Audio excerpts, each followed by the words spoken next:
Fellow group for the national anthem.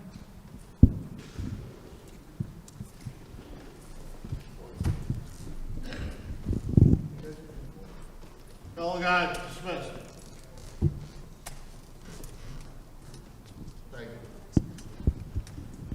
Thank you. Thank you. Thank you.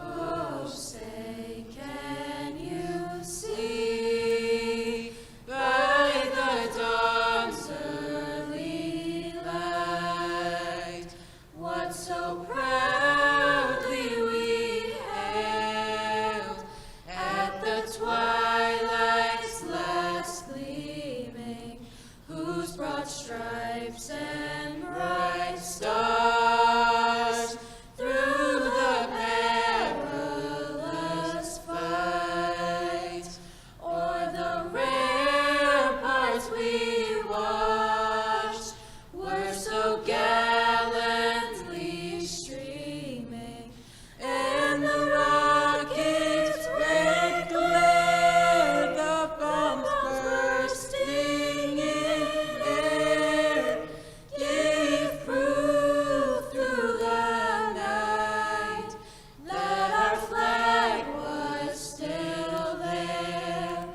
Oh, say does that star-spangled banner yet wave for the land of the free and the home of the brave?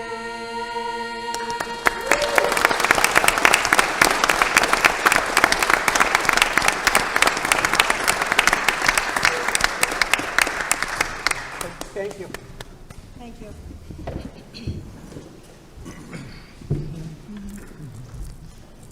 As always, great job.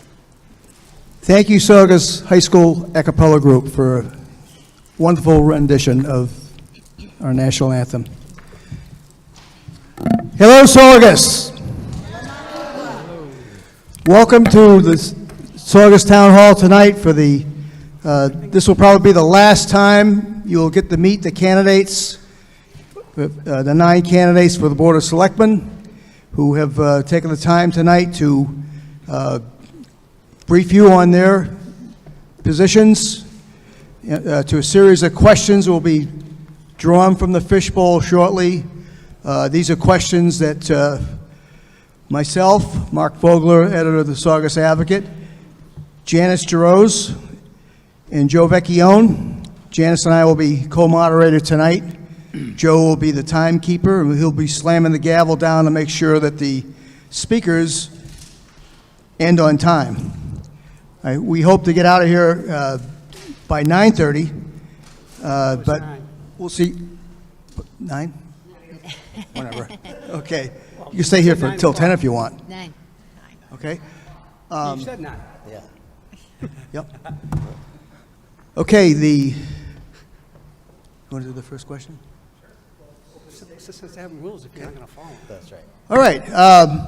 Every candidate tonight, we've gone to great measures to make sure that everybody has a fair shake.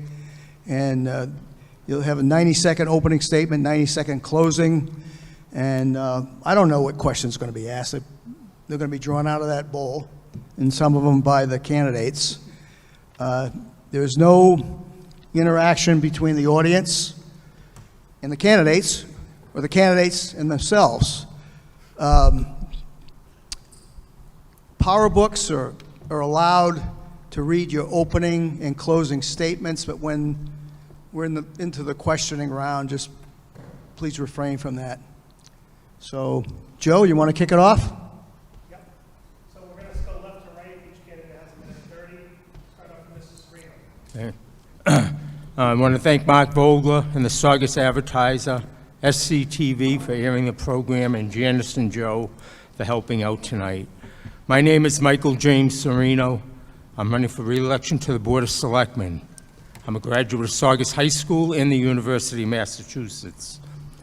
I grew up in a family with a rich history of public service to our community. At age 17, I was a park instructor on Bristol Street Playground. Age 19, I co-founded the Saugus Italian-American Club. They've been here around town for about 50-plus years. I served as the first treasurer of the organization. And at age 21, I was elected to town meeting. I spent 16 years in town meeting, 6 years on the Conservation Commission, 5 years as chairman of the Board of Assessors, and I'm finishing up my 16th year on the Board of Selectmen. And so I want to thank, like I said, I want to thank everybody and thank the audience for coming out tonight. And I'm looking forward to sharing my views with you. Thank you.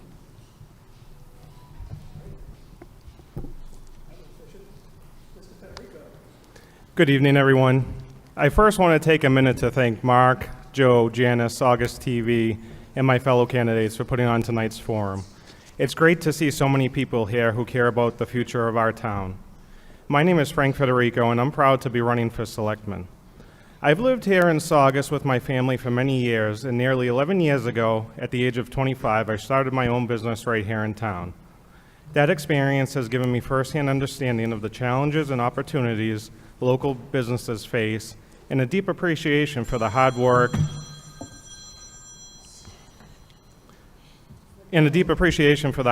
that keeps the community strong. I'm running because I truly believe Saugus deserves leadership focused on results, leadership that listens, collaborates, and takes action on the issues that matter most to residents. My goal is to make Saugus a more business-friendly, tax-conscious community, one that attracts quality businesses to help ease the burden on taxpayers without the continued expansion of apartments.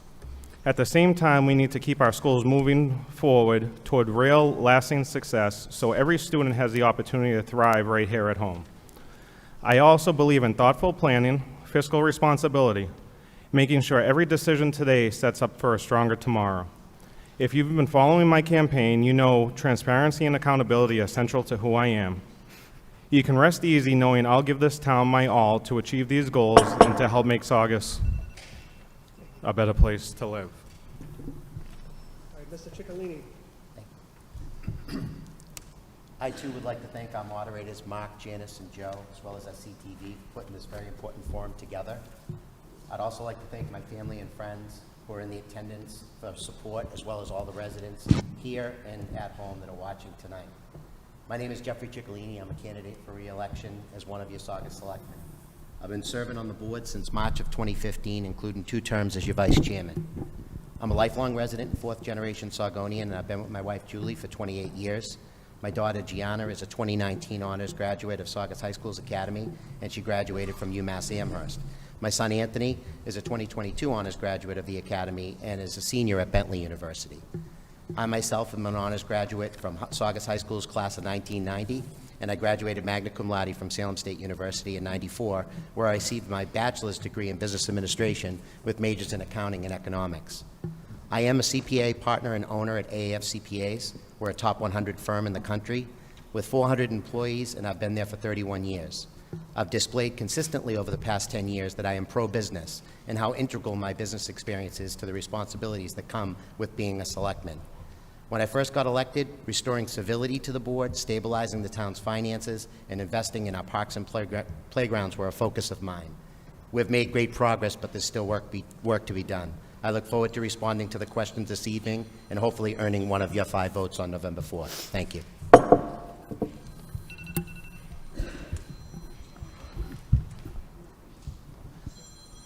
Ms. Panetta. Hello, my name is Deborah Panetta, and I am delighted to be here. I want to thank Mark Vogler, Janice, Joe, and SCTV. I live at 1 Bellevue Street with my husband, Mark, and we have 2 children, Mark Jr. and Sabrina. I earned my bachelor's degree in accounting from Suffolk University and my master's in business administration from Northeastern University. I also received my project management professional certification. I have 40 years of experience working in finance, accounting, budgeting, and strategic planning. Along with serving as your Saugus Selectman for the past 14 years, currently chairman, I also serve as the president of the Saugus River Watershed Council, board member of the Saugus Business Education Collaborative, member of the Historical Society, the Women's Guild, and the Garden Club, past president and current member of SAVE, member of Conservation Law, and am honored to have been endorsed by the North Atlantic States Regional Council of Carpenters Local 339, Sierra Club, and the Environmental League of Massachusetts Action Fund. I have also served as the chairman of the Saugus School Committee, as a town meeting member for 10 years representing Precinct 5, vice chair of the Saugus Charter Commission, member of the Master Plan Advisory Committee, and the secretary of the Cliftondale Revitalization Committee. Giving back to our community through volunteering and participating in community events is something that I strongly believe in. I wish all my fellow candidates good luck tonight. Thank you. Mr. Serino. Thank you. I'd first like to thank Mark, Janice, Joe, and Rob. I appreciate you guys putting this on. I know it took a lot of work. Good evening. My name is Vincent Serino, and I'm proud to be running for a seat on the Saugus Board of Selectmen. I will say I'm a little bit disappointed that some questions were pulled that we're not going over some subjects. So we're not going over some subjects, so I'm a little bit disappointed in that, but I can understand why. I'm a lifelong resident of Saugus, born and raised here, and now I'm raising my own family here as well. My wife, Julie, is a teacher in the Saugus school system. I have 4 children who went through Saugus public schools, went to 4-year universities, and have gone on to successful careers. This town has given so much to me and my family, and I'm running to give back and to help Saugus forward with experience, transparency, and a deep commitment to our community. I've served on the school committee for the past 6 years, last 4 as chairman.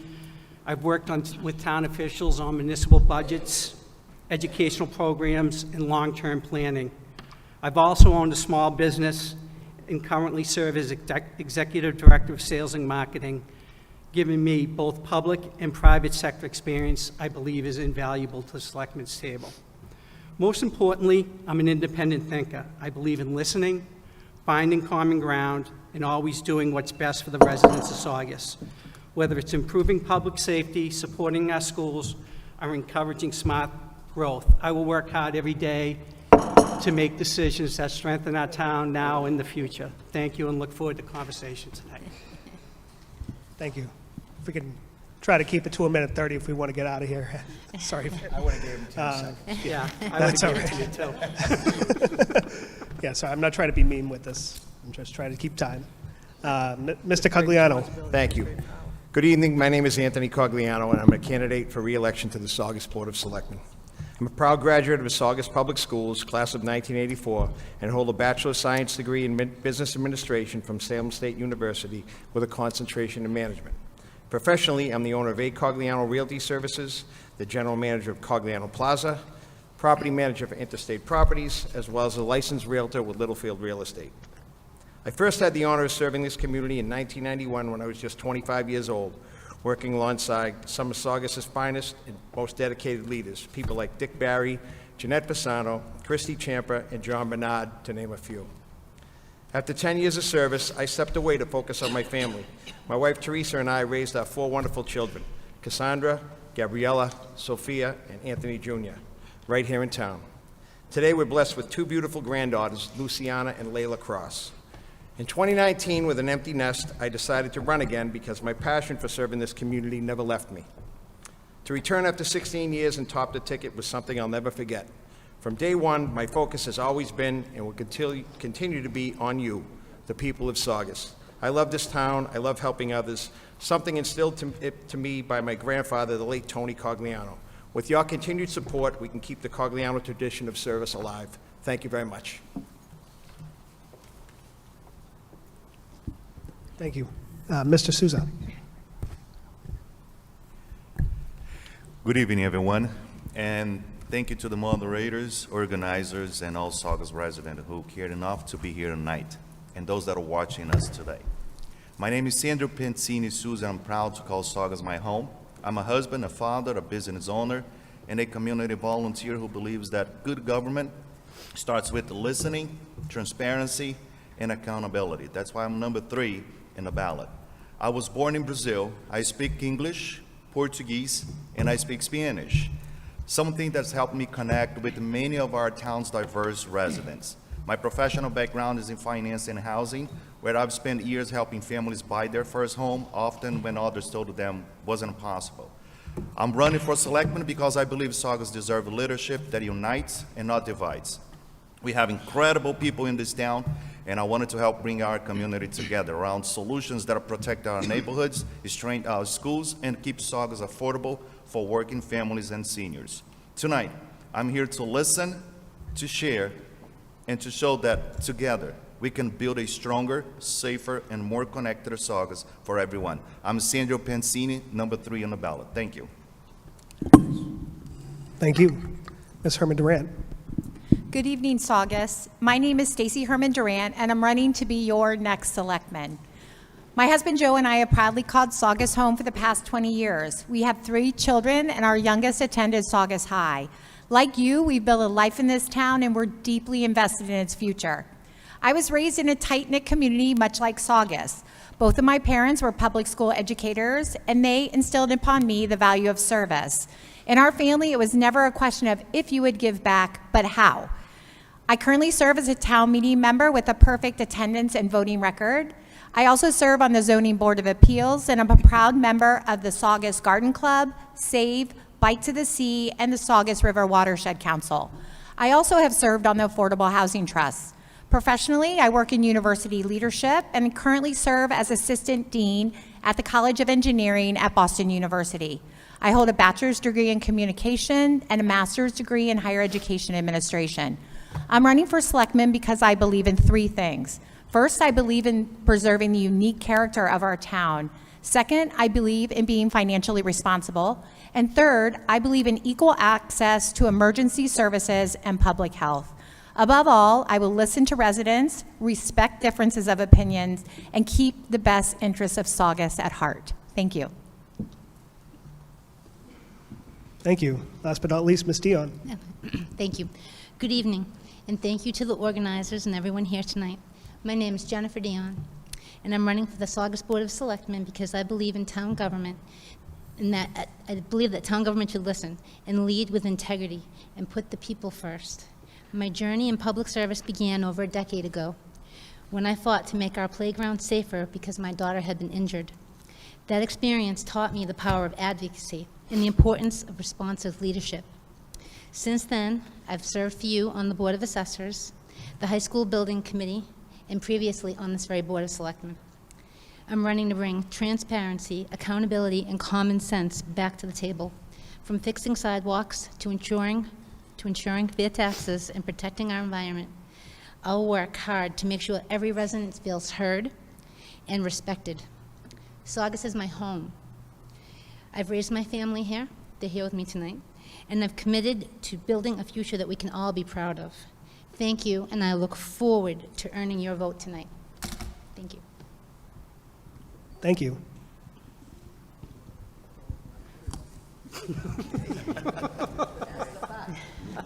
All right, for the first round of questioning, the candidates will each have the pleasure or privilege to draw their own question from the fishbowl. And this fishbowl has a history.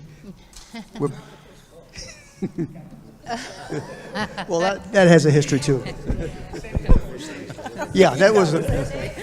Goldie, poor Goldie. The fish in the fish bowl. Commence with round 1. You tell the history. The history of this. Sit down. This was the Parson Roby elm. This is from the Parson Roby elm, and this was Parson Roby's. And he served in the Revolutionary War at the church with this and his rifle at the other side. So, you have a rifle? Why do you need that? No. Okay, so what are we going to do? Okay. We'll go right to left. Each candidate will answer their own question. So we'll start with Ms. Dion. And Can you make sure that you all get right to the microphone Okay. because you can't hear anybody? Okay. No, Debbie, you- we know that, right?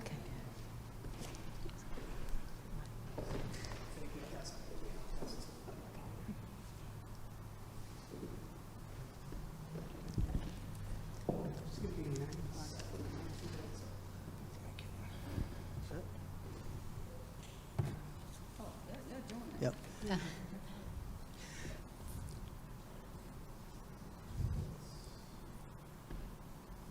Okay.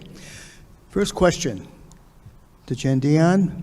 Pedestrian safety has proven to be a major concern in town, a specific example being Saugus Center during morning and afternoon after school hours. These areas see heavy foot traffic as well as kids on electric scooters and e-bikes. And poor visibility for drivers makes them especially dangerous. What steps would you take to improve pedestrian safety in Saugus? All right, this is a great question and one I can answer. I believe in public safety, and I'm a very big proponent of. Can you hear me, guys? All right, right into the microphone. I think that we need to expand our police presence in town. I'm all for hiring more foot officers. I think that we need more security cameras in town. I think that with a bigger police presence in town, we can keep our residents safer. And I know that the e-bikes have been a big concern as of lately, so I'm in favor of having some officers on bicycle too, maybe for the rail trail and for other areas in town that have become a concern. Thank you for the question. Thank you.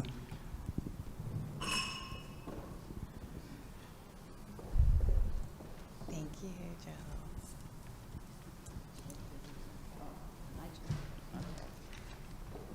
Let me get my glasses.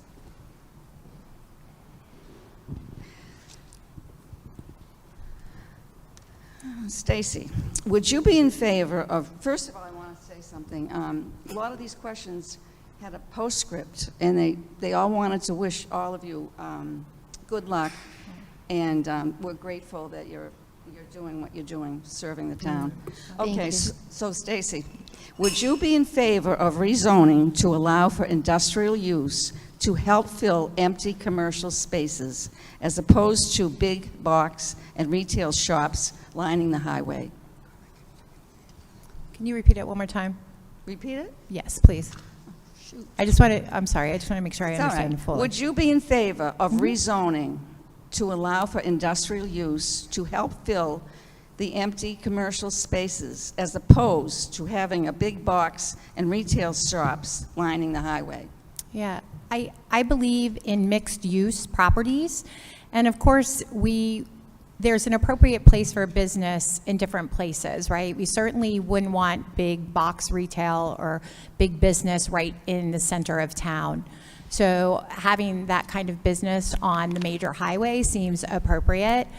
But again, we need to mix it up a little bit as well, so there's not all big box stores on our major highway. We want a diversity of stores that are located there, as well as making sure that the apartments there are zoned properly and so that the density is lessened, in which I voted for a rezoning to make the density less within the apartments. But certainly we need to look at zoning, and zoning is one of the ways that we can help get the kind of stores or the kind of retail and business to help our economy. That is just one of the many ways that we can attract business. Thank you.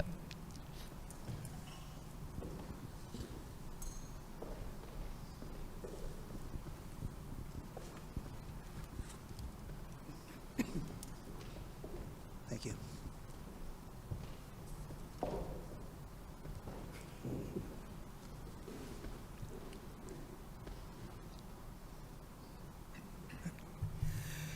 Sandro, Saugus has some of the lowest residential property tax rates in the state.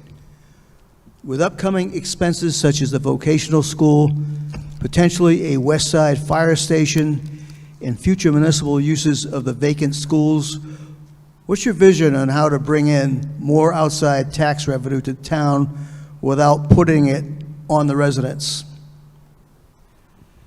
That's a great question, and I hear it all the time. How can we bring more revenue to the town and not put too much burden on the residents? One of the things that I see is that we need to discuss what we want for our town, what we want here. Because if we wanted to have only houses, let's put it this way, and we don't want any business, we don't want anyone out there with any type of business, then we're going to have to pay the bill. That's simple. If we wanted someone else to pay that bill and not putting that taxes on our properties, we need to bring someone that will pay that bill. We need to bring some business that they will want to come to our town and say, I wanted to go to this town, and I wanted to contribute with this town, and I wanted to make my business in there. Just like I came here to Saugus, and I have my business established here. My headquarters, I am licensed in 9 states, and my headquarters is here in Saugus. I brought my business here because I wanted to see business coming to our town. I don't want to see our taxes going up and up and up for things that we wanted to have in our town. But as a businessman, I understand, and I don't need to be only a businessman. As a husband, and I have my family, if we wanted something, we need to make sure that how we're going to make that payment. What are we going to compromise for that? Because we want a lot of stuff. We want a lot of things, a lot of good things for our town. But who is going to pay for it? We have to make it a town where business comes in and they wanted to be here and they wanted to contribute it so that we can have the lowest real estate taxes in our town. Thank you.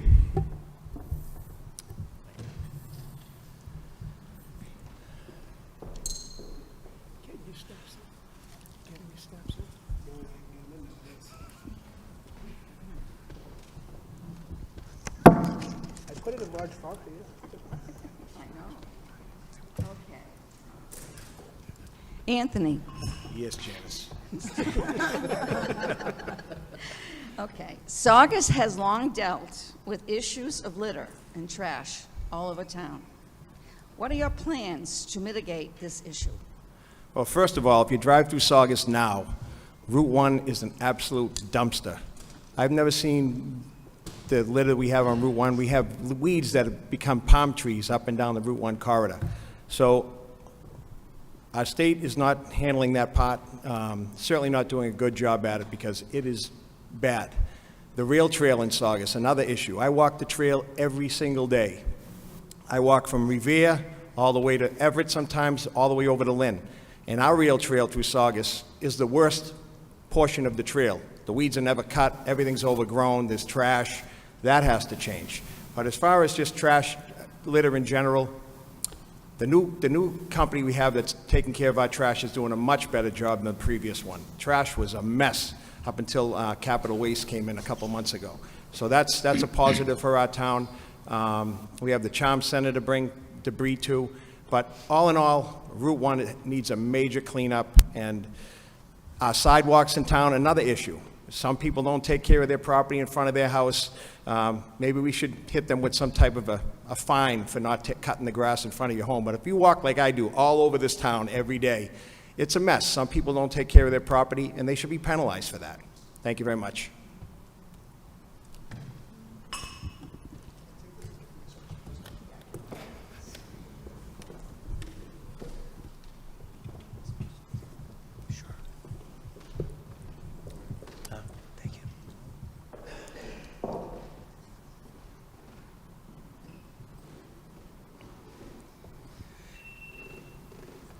Vinny, what do you feel are the top 3 issues in Saugus right now? Top 3 issues in Saugus? Mm-hmm. Obviously, I think we need staggered elections. That would be, oh, sorry. I'm sorry. Number 1 is I think we need staggered elections. So boards aren't changing completely all at once. I think that hampers growth a little bit, that you can't have as far as you're getting a whole new board sometimes. I know the school committee now will have 3 new members. And it's a learning process, it really is. So I think that's number 1. Number 2, I think, is Route 1 in business, is on Route 1. I think we need to be more aggressive to bring valued business into Route 1. I mean, why can't we have a Leahy Clinic on Route 1? Why can't we have things on Route 1 that are destinations, right? Why are we always looking to say, hey, we can't do that. Let's look at the businesses we can do and make an aggressive push to bring them in here. And lastly, it's obviously win, right? Win-waste. I think we talk about that all the time. What's going to happen there? That's always first and foremost in a lot of people's minds in this community, right? It's the oldest plant in the country. I haven't seen them doing anything to rectify that or bring it up to standards it should be today. I think that's a big thing, that as a community, it affects all of us. And you know, to throw in there probably on that thing is traffic as well, right? I think we need to look at Route 1. Saugus is a cut-through for traffic from other communities to other communities. We need to take a look at, can we expand Route 1 to take the pressure off the inner roads and the inner communities? Because people shouldn't be getting up in the morning and worrying about if they're going to get out of their driveway. So, thank you. Thank you.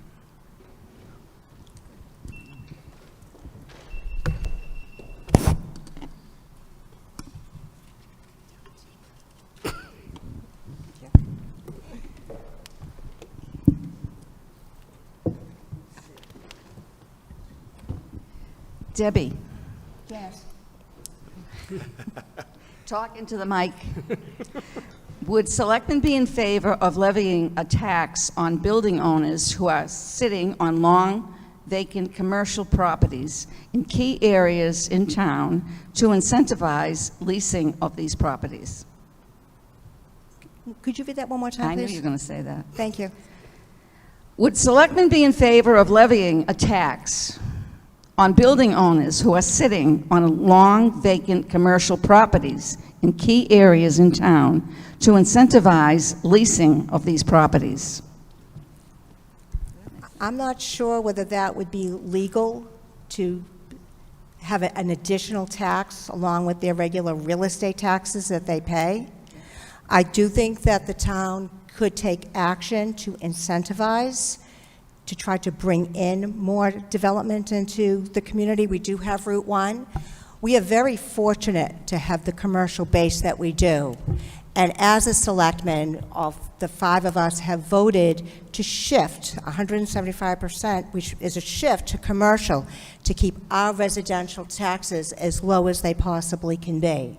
So I'm not sure that would be a legal question if we could double tax along with the real estate taxes, but there are things that we can discuss to try to incentivize, because none of us like to see vacant property. None of us like to see the emptied storefronts. I mean, we've done with the Cliftondale Revitalization Committee, that Joe was the chairman of, I was the secretary of.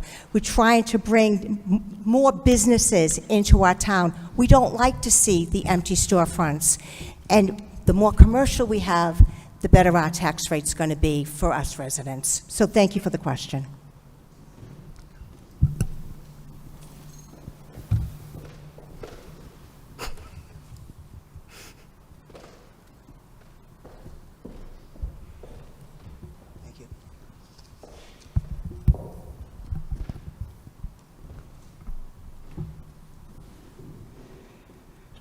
Jeffrey, Sir, how are you doing? doing wonderful.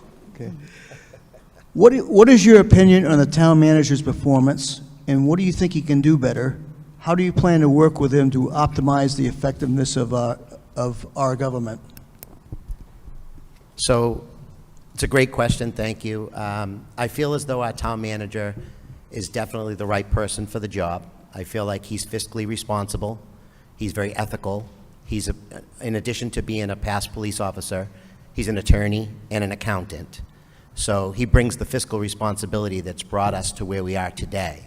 And I feel as though having the AA plus bond rating that we have, having the stabilization that we have, keeps us from being like Stoneham, that's going for their second round for an override vote right now. And if it doesn't pass, they've already closed their library, and they're talking about laying off police and fire in the next round. So they have it on their ballot coming up now in December.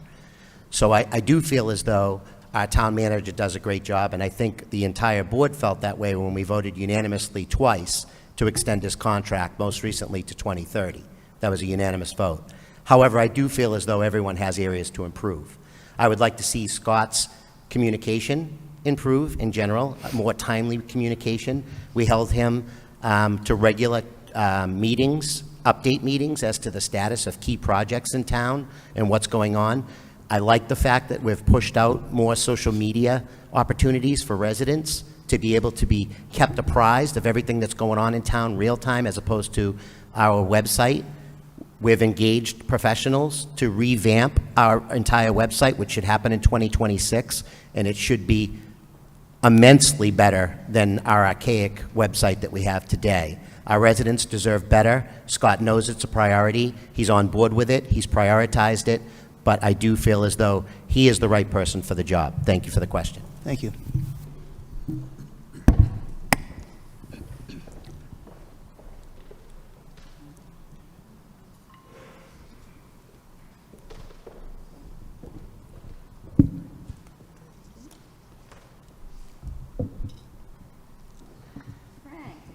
Frank.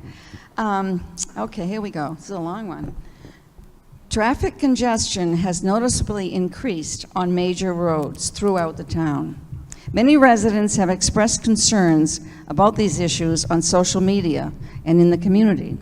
What specific measures would you support to help alleviate these traffic challenges and help mitigate some of these traffic sore spots in the future? That's actually a phenomenal question. That's something I've been actually campaigning on. One of the first things that I would look at is having the town undergo a traffic study. I would reach out to the state delegation to get their cooperation with it because, I mean, this is not a Saugus problem. This is 100% a regional problem. Unfortunately, Saugus bears quite a brunt of it where we have Route 1, Walnut Street, which is a cut route to Lynn, which it's taken me an hour to get from 95 to the Applebee's Plaza, which I live right behind. There's some practical and simple approaches we can take. A good friend of mine was actually one of the former contractors that managed the traffic lights in town. And he had informed me that there's a nodule that communicates between intersections. And the one on the Fellsway and the one in front of Irontown Diner, one is managed by the state and one is managed by the town. That upgrade to that light would be about $10,000, which in the grand scheme of our budget and traffic congestion isn't a large sum of money. And I feel like the state would be equally responsible to upgrade that. That traffic nodule would then make those intersections communicate and essentially alleviate traffic in that area to some degree. But as I mentioned, I definitely think, and the sitting board just had the state delegation here a few months ago and they expressed the concern for traffic, but we really need to address this as a regional issue. We need to get our surrounding communities on board with us and look at the influx from cities like Lynn, Linfield, Peabody, and Danvers coming down Route 1. So it needs to be a multi-pronged approach, hands down.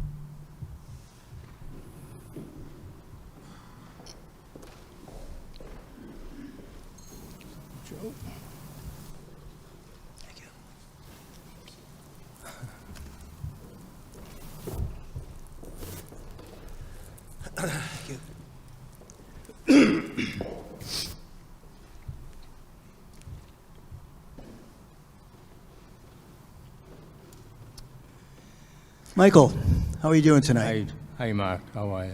Fine, thanks. What would you hope to do to accomplish over the next 2 years if re-elected to the Board of Selectmen?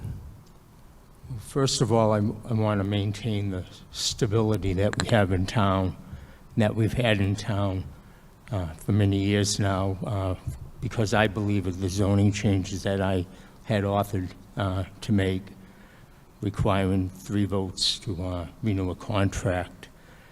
I think the town manager has done a good job. I agree with Jeff a little bit. The communication part is not good, but overall he's done a good job. And I think we need to elect selectmen that have some experience and that are level-headed and willing to listen to people before they make rash decisions. And I think that'll keep the town moving forward. and hopefully providing the stability it needs. I'd just like to touch on a few things about staggered elections. That'll provide, will it provide stability? I don't know. I think there's good things about staggered elections and bad things. I think the good thing is if people wanted to change a board, they wouldn't be able to change an entire board because you'd have a couple people only up for election that time. The bad part is, you could get rid of an entire board with staggered elections, and I don't think that's going to provide stability in town. You could get voter burnout also. If they have to go out and vote every year, I'm not too sure if you'll get a great turnout. I know turnout has dropped down now from when I first ran from about 8,000 people, we're down to about 4,000 people a year voting. So that's just my thought on it. Thank you. Thank you. That concludes the first round of questioning. The second round will be a single question selected from the fishbowl to be answered by 5 of the candidates and randomly drawn.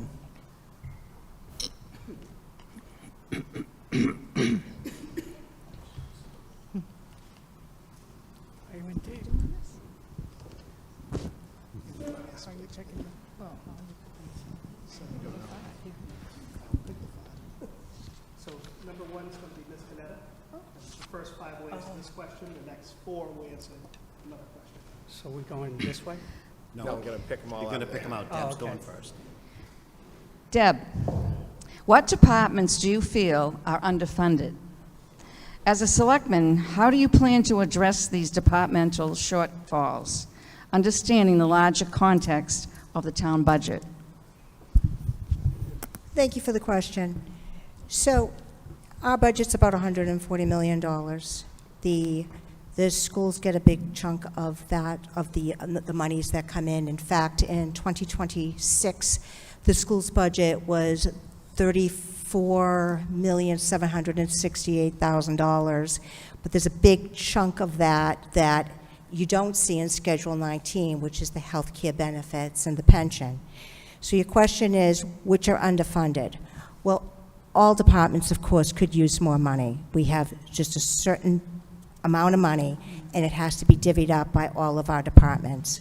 We've said in the past that it would be wonderful to have more DPW workers, because there's always a pothole. There's always a pothole that needs to be filled. There's always a tree that needs to be cut. We get a lot of calls from residents about things that need to be done. I believe that our police and our fire, we started off with, because I was talking with the town manager earlier today, and in the prior administration, we had about 40-ish, 48-ish policemen. Now we have budgeted police staff. Now it's in the 70s. It's around 70, 71, 72. So we've really taken public safety. Same thing with the fire. We've really done a really good job, I think, with the town, working with the Board of Selectmen and the Finance Committee and town meeting to try to really boost up these departments. Public safety is important. Look what we did even with the schools. The school budget in 2026 from 2025 went up $1 million. The year before, it went up $2.16 million. The year before, it went up $1.332 million. So we really have done a lot, I think, to help these departments move forward. And that's really important. Thank you.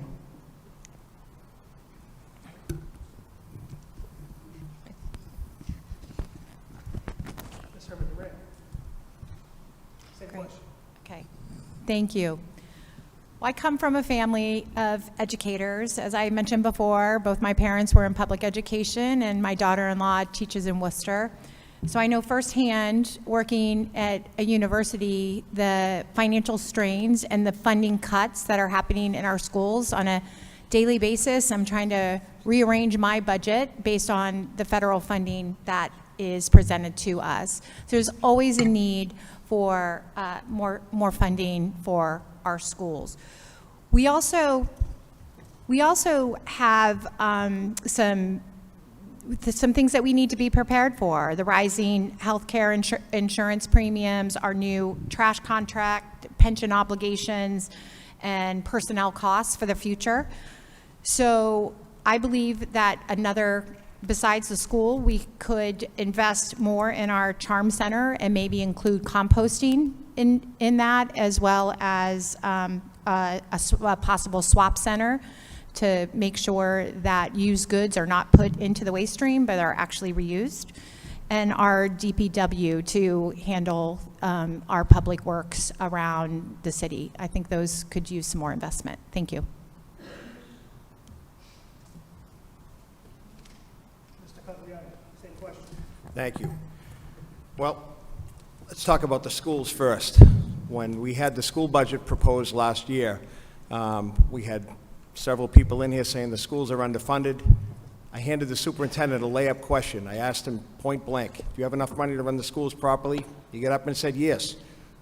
How do you look for more money when the superintendent is in front of you saying they don't need it? So that's one. I think the biggest problem with Saugus all around is communication. It would be nice to know what they need before they come to town meeting and have some sort of dialogue between the two departments. We don't have any of that in Saugus. We don't work at all with the school department. We don't know what their needs are. So that's one issue. As far as the town side, I don't know that we are underfunded. We have so many positions that aren't filled. We don't have a town planner. We don't have an economic development coordinator. We had those positions, we wouldn't be in some of the messes that we're in with developers, with lawsuits, with attracting businesses to come into our town and generate more money. So everything that I see in Saugus is a communication failure or breakdown. So if we can learn to communicate better with one another, we could put a better product out there for the residents. Thank you.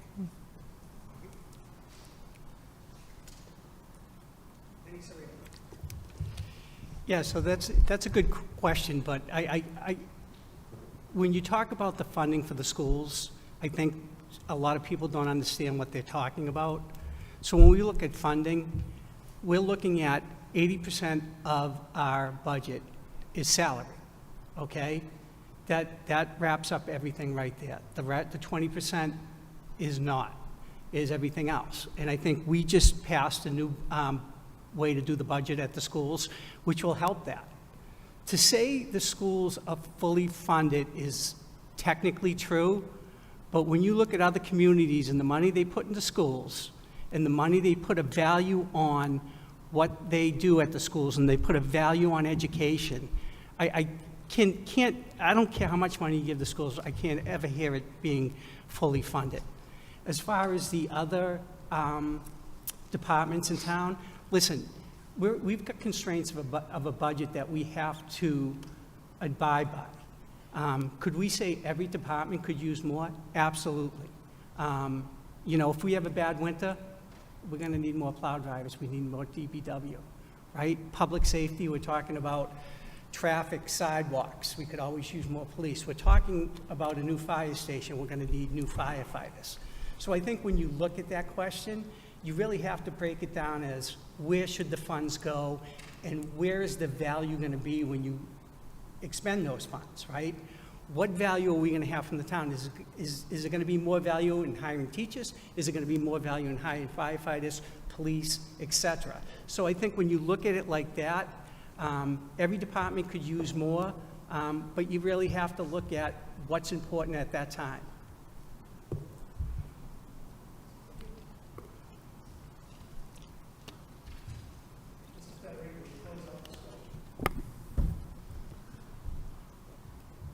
As many of my fellow candidates have said, really, which department couldn't use more money? I think many of the questions we're going to get tonight would be solved if Saugus had more money.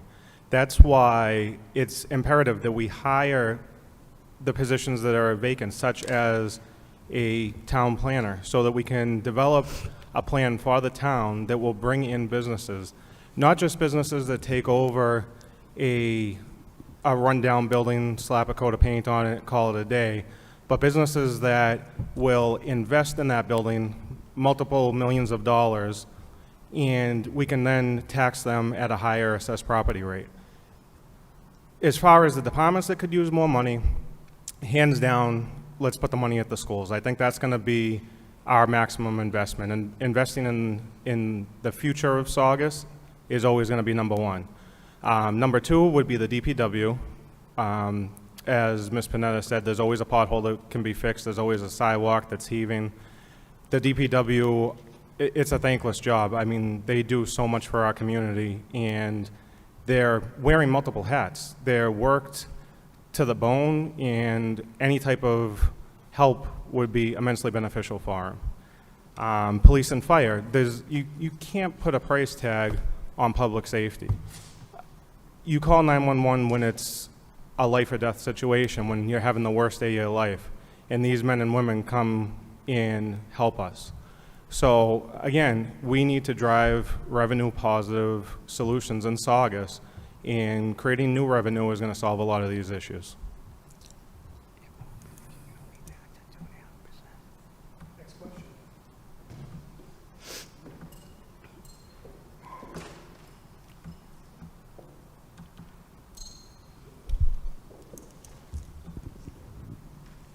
Thank you.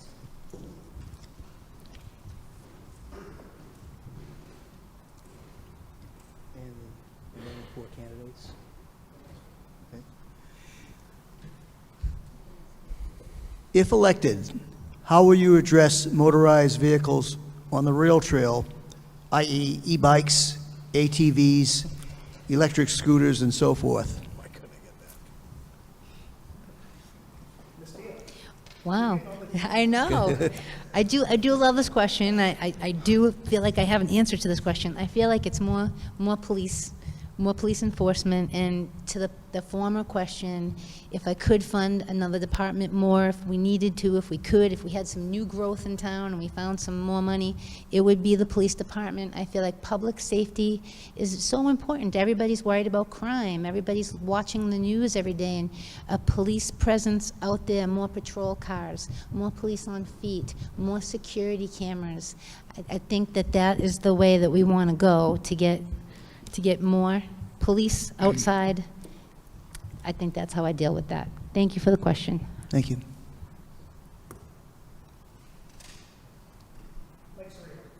Thank you. As far as the motorized scooters, bikes, whatever you want to call them, I think the state really should outlaw them on roadways. They're very dangerous. I see police reports and hear news reports about kids getting hit on them things. And so I guess, you know, when you cross the rail, when you're driving your car over the rail trail, you see people, they don't even use the lights. They just fly right by. But Saugus does have bike patrols, police officers that are on bikes, and I think it's been pretty effective stopping the kids on the rail trail from using the rail trail with the electric motor vehicles.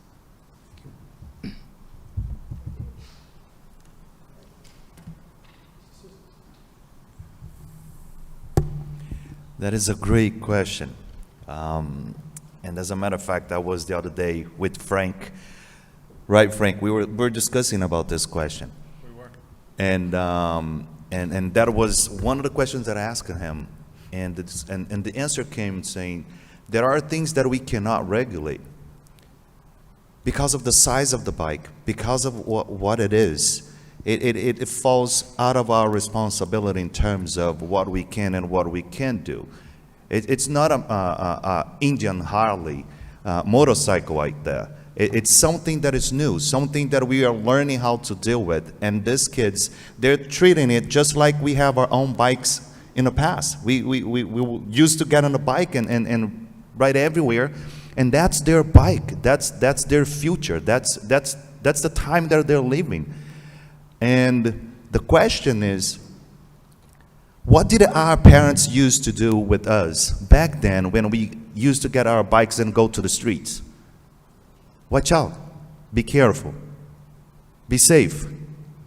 So the question is, what can we do with the parents here in town so that we can educate what's going on with those bikes out there, what the kids are doing out there, and have our law enforcement enforce the way that they can ride those electrical bikes in the streets and in the sidewalks, and learn and having them see how dangerous that can be. It's not just a regular bike. I think that if we have the community and the support of the community, the support of our safety department, and bring some education, I believe that's the way to go. We don't want to just stop the kids from being kids, but we wanted the kids to be responsible with the toys that now they have at hands, and that can be a dangerous toy. So thank you for the question. That was a great question. Yeah, thank you for the question as well. This is obviously a question that's been paramount throughout our community. Over the last several weeks on the campaign trail, I've got a firsthand look at just how serious this problem has become. I stand out in the mornings at the entrance of Vine and Highland. Chairman Panetta, Frank Federico, Anthony been out there, and you could see the scooters and the e-bikes going in that direction, just cutting cars off. They're driving by, they have helmets hanging on the handlebars, but they're not wearing the helmets, and then some of them have two people on the scooters. So going to the rail trail part of the question, we've already enhanced signage. I think we need to get more extensive than that. I think we need to work with our police department, perhaps adopt a town bylaw that's going to allow for more severe fines, and then perhaps impounding these bikes. Also working with our schools and the parents and the students for education, townwide education, on just how serious this problem is. There's no safe place for these e-bikes to operate. The rail trail is one problem. In the town manager's last meeting, he talked about looking into getting sensors installed on the rail trail, so when you approach a main street, the flashing lights will go off automatically. I feel like that would be a huge improvement, one that you can't put a price tag on it. It has to be done, both for people walking, riding bikes, e-bikes, etc. I think that's very important. But I really feel as though there's not a safe spot. I agree with Selectman Serino when he said, you know, these bikes, they shouldn't be allowed. Like, it's so difficult to get across to a young child how much strain they're putting in the community, but also the chances of them getting injured or severely hurt. And we've already had a couple of accidents. So I think our police need to we're going to have to come up with a way for them to be able to crack down on these regulations. Thank you. You want to take a 10-minute intermission? Okay. At this time, we're going to take a 10-minute break. There's plenty of water and Halloween candy in case you get the munchies.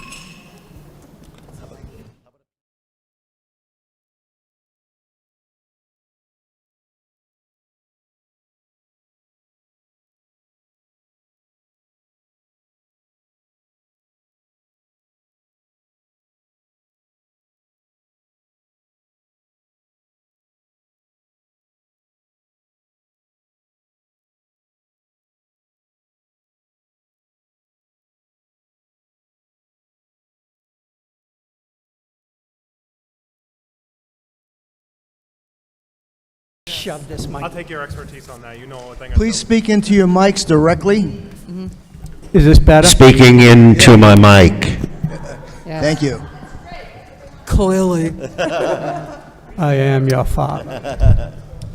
We're going to begin the second part of our program with the same format, 5 and 4.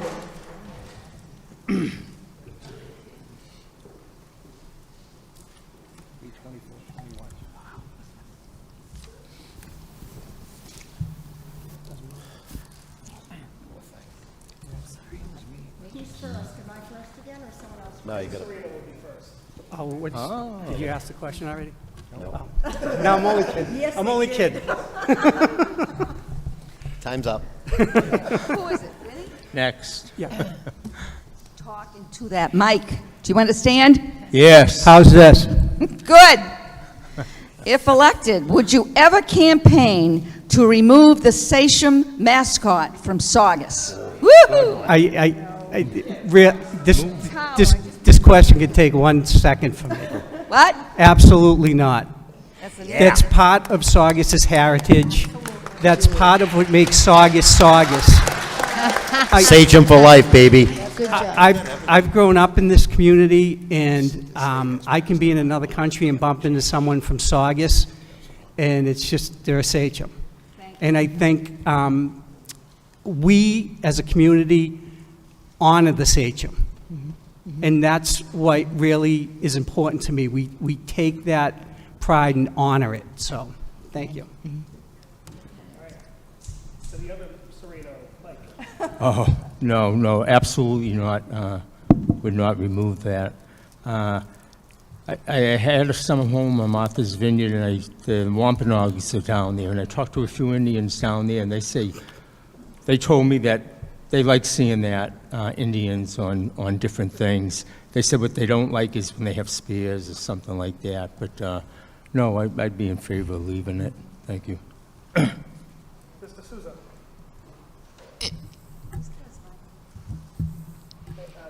Would you mind just closing your computer for the response? Sure.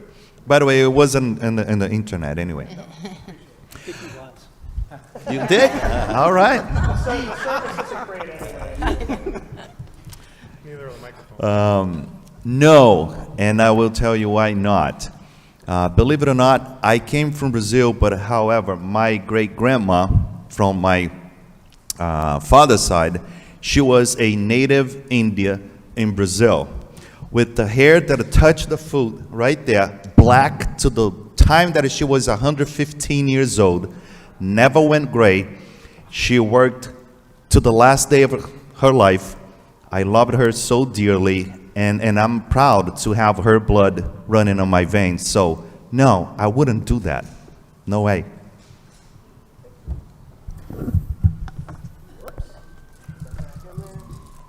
My turn?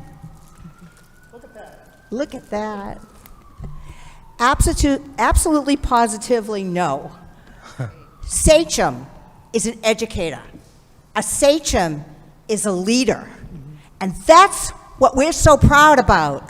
We have it on our high school. When I drove by and I saw the lit sachem, I was so proud. I was so excited. Facebook lit up. Look at this. Look at how wonderful this is. I would fight to the death to keep our sachem mascot.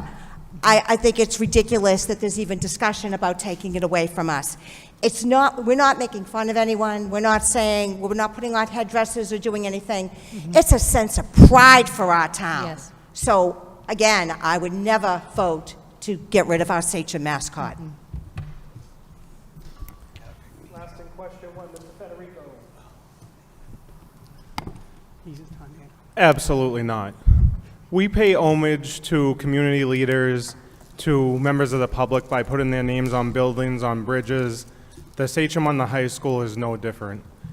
As long as, if I do get elected and as long as I remain on the board, that sachem is not coming down.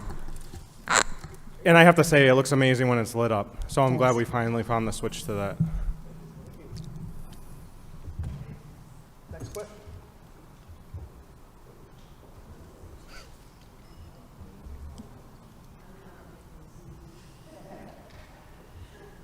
The next four will answer this question. All right, before you remark, the first response will be Mr. Cogliano. No on the sachem. I still have it on the back window of my truck, and my license plates are ACOG 3 and ACOG 55, my high school numbers. They're not going anywhere, and neither is the sachem. Okay. Anthony's lead off. There have been many questions about the future of the Square One Mall. After years of disinvestment and companies such as Longhorn Steakhouse and Apex Entertainment backing out of their plans to anchor the mall property, its future is uncertain. Right now, the site of the Square One Mall is zoned within the Business Highway Sustainable District. Anthony Cogliano, what is your position on the future of that land, and is the current zoning appropriate? Well, thank you for the question. First of all, Apex would have been a great asset to the town, and unfortunately, Apex came in. We had several meetings to make sure we licensed them. It was during COVID, and it just was the wrong time for that company to come here. But they would have been an anchor tenant that would have certainly helped us out. As far as the future of the mall is a mess. The only thing in that mall that's worth going to is Dick's Sporting Goods. Everything else is third-rate stores. Macy's is not a department store. It's a mess in there. I have met with several developers over my 6 years being back on the board that want to take that mall and turn it into what they have at Assembly Row. Assembly Row is beautiful. They took down the old Assembly Square Mall, and now there's the Assembly Row Hotel, where my daughter's getting married. Beautiful places to live, great places to eat, and that's what Square One Mall needs. But again, getting back to my last point, not having a town planner, not having an economic development coordinator, and not having the wherewithal to bring developers in to tell them what we want in this town. That's the biggest thing that we're lacking in downstairs in this building, is someone who's going to go out and actually solicit people to come to this town. They're out there, we just don't do our job in bringing them here. But they are certainly out there. That developer from Assembly Row tried for years to get meetings with the town of Saugus to talk about that purchase of that property. But that property, the sooner they sell it, the better. Thank you very much. Thank you. Ms. Herman Duran. Thank you. I do think that the zoning is appropriate. It's zoned for business, and I think that's an appropriate use of that space. I think all the possibilities need to be looked at with this particular piece of land. If you take the surrounding plots around it, the plazas, it could even be a larger development for our town, like a marketplace or something like that. I think that there should be mixed use of housing, shopping, restaurants, so it could be a one-stop shop with appropriate green space. So we don't want it to be a concrete slab like it is now with absolutely no green whatsoever. So that needs to be considered as we build the future of business in that area. So I would like to see a comprehensive assessment of the property and see all the possibilities and things that we may not even think about, and have options for our town to weigh in on that property. Thank you. Thank you. Mr. Ciccolini. Thank you for the question. I feel as though Square One Mall is as close to a defunct parcel as possible. I definitely would support any type of zoning or rezoning, and I would even go as far as saying the town consider tax incentives to avoid further apartment growth in that area. I'd rather see it become more of go back to what Square One Mall was prior to Square One Mall, more of an outdoor type venue where you can bring in the green space but also have something similar to Market Street where you have outdoor shopping, plaza type atmosphere with restaurants, perhaps a hotel, as Selectman Cogliano mentioned, but try to avoid the apartment. That lot's not anywhere as substantial as Market Street in Linfield as far as size. But I would think that the revenue we could generate from the other businesses in there would allow us some type of incentive to the developers to defray the cost of them not being able to add additional apartments. And if there are additional apartments, I would strongly consider something similar to what we did at the Kowloon and at Collins Avenue, which is limiting it to studio and one bedroom from an incentive standpoint. That lowers the impact on our I&I and our infrastructure. It definitely softens the blow to our police and fire, and it definitely does not overpopulate our schools when you get into studios and one bedrooms. So Square One Mall, I definitely think the time has come. It's a dying breed. All malls are struggling across the country, but that one is actually disgraceful, and something needs to be done. So whatever we could do to improve that parcel and make it more town-friendly, I would definitely support that 100%. Thank you.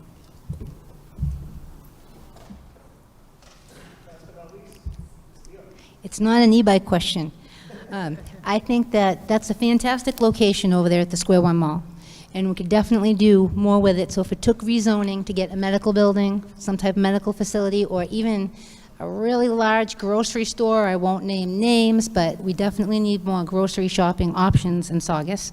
I would vote to rezone the use of the Square One Mall, whatever it took to get more new growth in the town of Saugus, so we have more money to fund the budget to fill the departments that need more jobs. That's what I would vote for. Thank you.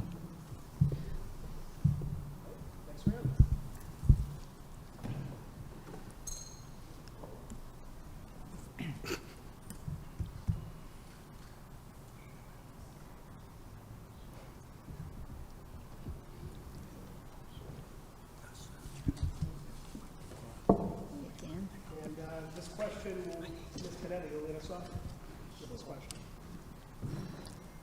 Who was it, Deb? Yep. Panetta?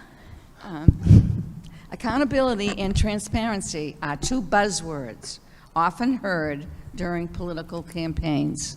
What specifically would you do to ensure that accountability and transparency is provided to Saugus residents and voters? Thank you for the question. I believe that we have accountability and transparency in town. We have a line item budget where every department is outlined, every position is outlined with how much money they make. Our budget, and we post the budget, so people know how every penny is being spent. The school side is different. The school side, it's a bottom line budget, and the schools, but you could get a copy of that budget as well. The school committee would be more than happy to give you a copy of that. So I think that we do have transparency. I agree that we could have better communication. I personally really like the Manager's Corner when he has it on SCTV to learn more about what's going on. The Board of Selectmen have had different forums. We had a forum, we invited the state delegation in, and we had different questions. We had a forum on, there was quite a few different forums that we had. One on the closed schools, and what we wanted to be, we wanted to get opinions from the public on the closed schools, and we need to have more of those meetings. I think I can tell you personally, I call back everybody. I make sure that, and I'm going to guess that all the selectmen take their jobs very, very seriously. But if there is something that somebody needs and they feel as though they're not getting it, we make sure that they get whatever they need. Yeah, I absolutely agree with you. Accountability and transparency are always the buzzwords in any election. But I think that with all of the planning that we've done in this town and sharing that information with the public, I think we do a good, we can always improve, but I do think we do a good job. Thank you. Mr. Ciccolini. Thank you. If I could count on one hand how many times I've heard transparency and accountability, it would be impossible. I would need 25 hands. Every election, it's the sexy buzzword that comes up. We're going to promote transparency. We're going to promote accountability. I'm a certified public accountant. I'm held to the highest ethical standards in the country by my designation. I would never be involved in anything in this town had I thought anything was not anything but above board. Our transparency and accountability comes from everything that's put out to the people. Madam Chairman mentioned comments about our bottom line budget that we give to the schools, but a detailed budget that's available. Most people like to say things like, you know, the town manager is taking money or is writing checks or whatever. They don't even understand our internal controls and how they operate in this town. The town manager can't even log into our Munis system. He doesn't have check signing authority. He's not an authorized signer on our check accounts. So how they could say things like that, the Monday morning quarterbacks and the Facebook warriors, it just shows the lack of knowledge and understanding of exactly what goes on in this town. Another thing is our town is audited by an independent CPA firm every year. We have got a clean, unmodified opinion every year for the last 15 years running, something that didn't happen prior to this administration. Our management letter is finite. It used to be infinite. It went on for pages and pages and pages. We don't have systems problems. We don't have control problems.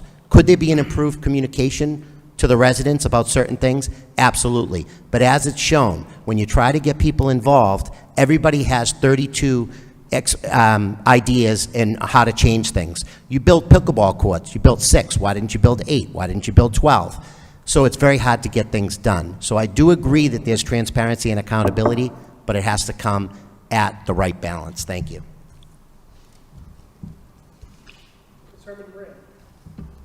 Thank you for the question. I believe there is transparency and accountability. However, it does take work on the voter or the resident to do your homework and dig in and find what you're looking for. So everything is public knowledge, right? So we all have access, but it takes some work on our part sometimes. So I'd like to see some increased communication, perhaps more listings in the Advocate of board meetings that are coming up with agendas. I know they're posted in Town Hall, but not everybody comes to Town Hall. So that could be a way that people realize when the board meetings and possible agenda items. But it does take some work on our part as residents, because I've had to dig in a little bit and made assumptions that I always like to question my assumptions and do the homework, but it takes some work on my part to do that. So I believe it's there, but we need to do the work and not make assumptions that people are hiding things or not being transparent. Thank you.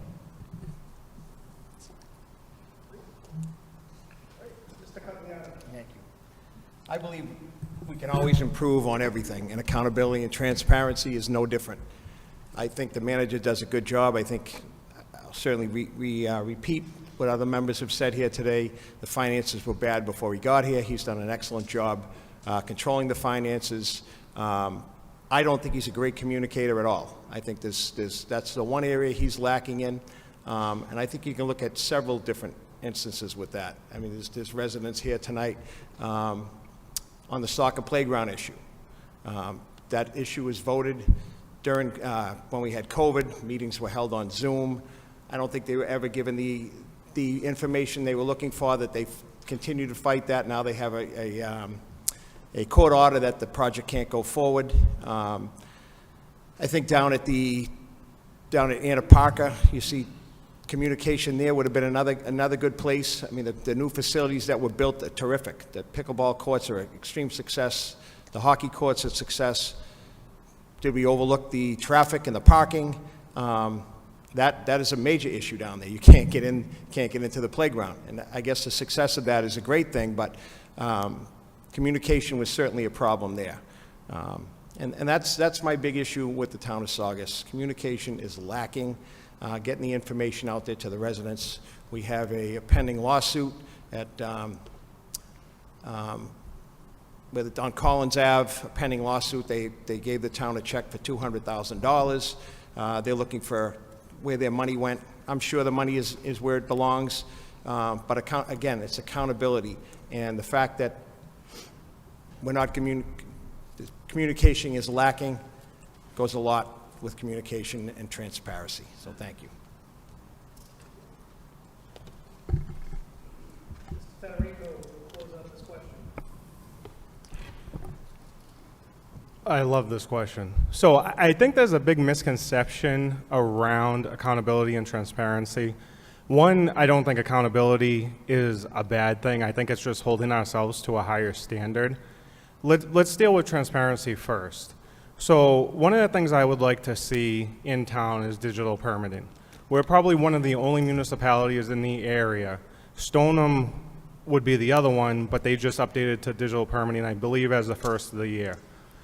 The reason why I support digital permitting is because once a project files permit, they're filing plans and petitions, which should all be listed through the digital permitting site. There has been quite a bit of lag time in between. So again, the misconception with transparency is it's not that Saugus isn't being transparent, it's how easily residents can access this information. I don't think we're doing a good job in the sense of putting the information forward. I think we're making it difficult for residents to actually acquire the information they're seeking. As far as the projects that have been in town, we have the Palumbo Properties building. I am an alternate on the zoning board. I got a binder, a 4-inch binder when I first sat down. All that could be digital. I mean, if you want to talk about environmentally friendly, we're killing a million trees, you know? So I think there is a big disconnect, and I think it's just the ease and the accountability. Again, it's not to be reprimanded, it's just holding ourselves to a higher standard.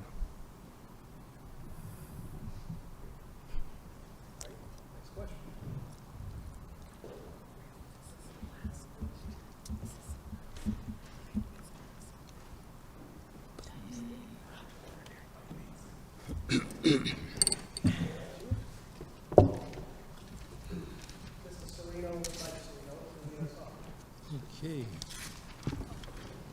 Thank you.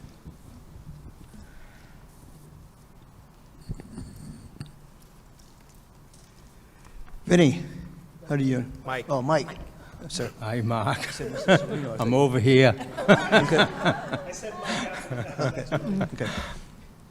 Michael, how you doing tonight? Pretty good. How do you plan to ease the permitting process for small businesses in town? Is the board who handles special permits, height variances, and common victual licenses, what have you seen to be the sore spots and inefficiencies that we can improve on? Like Fred said, I think everything should be digital, online, and open to the public when you're going down for building permits. Any other type of permits, anything in the inspectional services office should be digital and online for the public to see. As far as the budget, looking at the process and transparency there, I mean, the budget process starts with department heads, then it goes to the school committee, has their department heads look at it. It's sent to the manager reviews it, then it's sent to the Board of Selectmen. We review the town budget, and the school committee reviews their budget. Then it goes to the finance committee, and they review the budget. Then it's voted on by town meet, and they review the budget, the 50 town meet members. And all these meetings are public meetings, so, there's plenty of transparency there. Thank you. Thank you.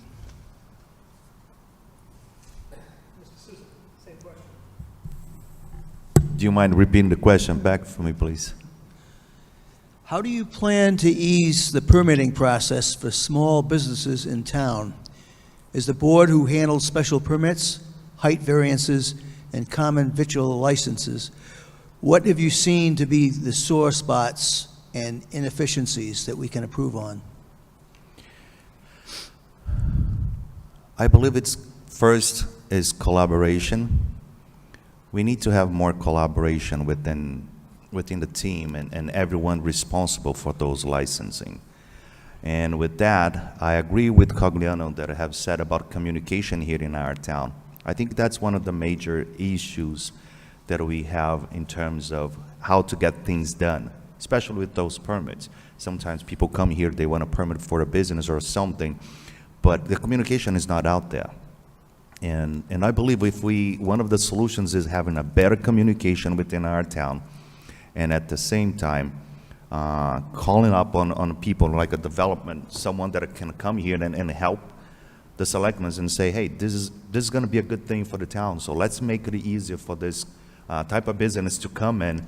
And those businesses that we don't want as a town here, this is not a type of business that we want, and unfortunately, that ain't going to be that much easier to come over here. I believe the communication within the residents and having the right infrastructure here and the right people to make those decisions, I think that's the best course to do. Thank you for the question. Thank you. Thank you for the question. This is something that I actually did do in the past. I was on the board in the past. When a small business wants to open and they come to town hall and they fill out their paperwork and then they get put on the agenda, how we try to make it easier for them. So they come to us, they approach us, and we start asking them certain questions. What are your hours going to be? How many parking spots do you have? We try to make it very easy for them, and we try to welcome them. We welcome any business that wants to run in this town. We've never told a business, you can't operate here. Any business can operate within the law, because I can maybe think of some exceptions, but to make it easier for a person when they come to us, I think that we are welcoming to them. I think that we try to tell them what they need if they don't have it. I think that we try to make them comfortable. But the permitting process, it is what it is. You have to have certain criteria fit to get the permit, to open the business, to run it. But we try to make it as easy as we can. And I always try to be a welcoming person that they feel that they can talk to, and that's how I operate. You can approach me, you can talk to me, and I will help you. That's how I go about it. Thank you for the question. Yes. I just want to correct one thing. The schools currently have a line item budget. Just so we're clear on that. Just, so as we talk about ease of permitting process, I mean, there's a million ways to make it easier. Like Mr. Federico said, digital permitting, things like that. But I think we have the permitting process to protect us, to protect the town. So I think the question needs to be really, you need more detail. Do you want to make it easier to actually process or get a permit? Or do you just want to make it easier to go and get a permit? Do you know what I'm saying? So at the end of the day, digital permit processing is great and stuff like that, but we have a permit for a reason, because we're protecting the citizens of the town. We're making sure that everything's in place so the business opens and it runs properly. With the permit processing, we don't want a business to stay open until 3 in the morning. That's why we have that process. That's why you have to go through the process of getting the permit. That's why you get in front of town hall. I think that's the thing we need to look at is, do we want to change how we give out permits, or do we want to change how you go to get a permit? So I would say we can make it easier to get a permit, but I think we should stick to permitting as it should be, that you need to have everything in place before you get that permit. So we're at 8:35, so do we want to do one more round of questions? No, one more round and closing.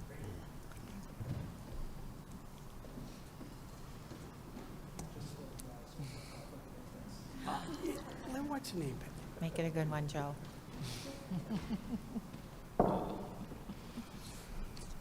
Thank you.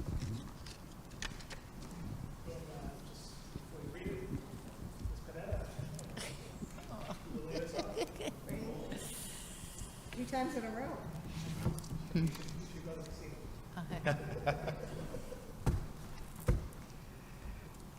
How you doing, Deborah? I'm great. How are you, Mark? Fine, thank you. Thank you, Jeff. As selectmen, how can you help close the gap between the needs of the school department with the constraints of the town manager's budget?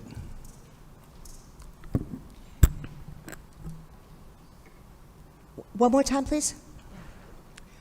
As selectmen, how can you help close the gap between the needs of the school department with the constraints of the town manager's budget? Our schools are very important, and we need to make sure that we have enough funding for our schools. I was the chairman of the Saugus School Committee, and I remember fighting for every penny for our children. So it's a difficult thing to do. When the budget is being formed, and Selectman Serino talked about this a moment ago, the town manager sits with each and every department. You have just so much money to be allocated to each department. And I think that we've done a good job, at least over the last 3 years, making sure that our budgets, our operational budgets, and I'm not even talking about the health care and the pension monies that are sitting on the town side. They went up in 2024, $1.3 million,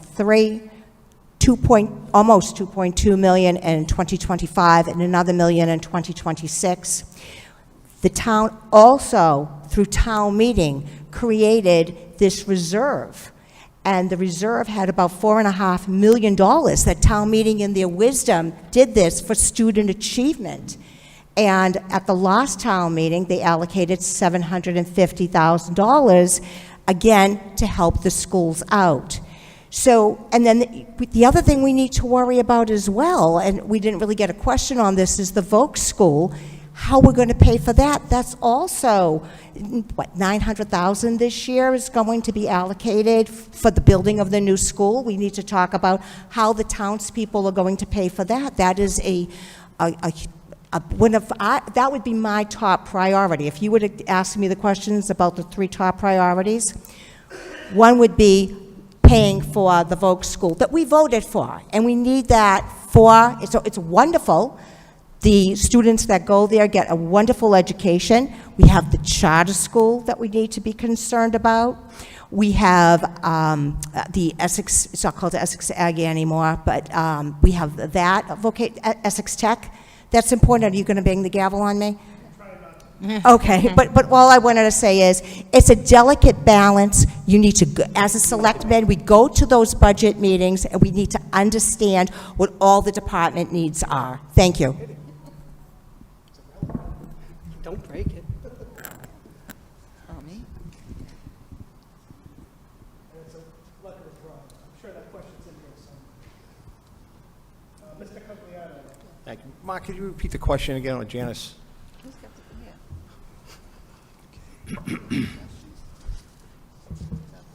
Yeah. Here you go. As selectman, how can you help close the gap between the needs of the school department with the constraints of the town manager's budget? Thank you. Welcome. I think what we see in the past year is we don't know what the needs of the school department are until it's too late.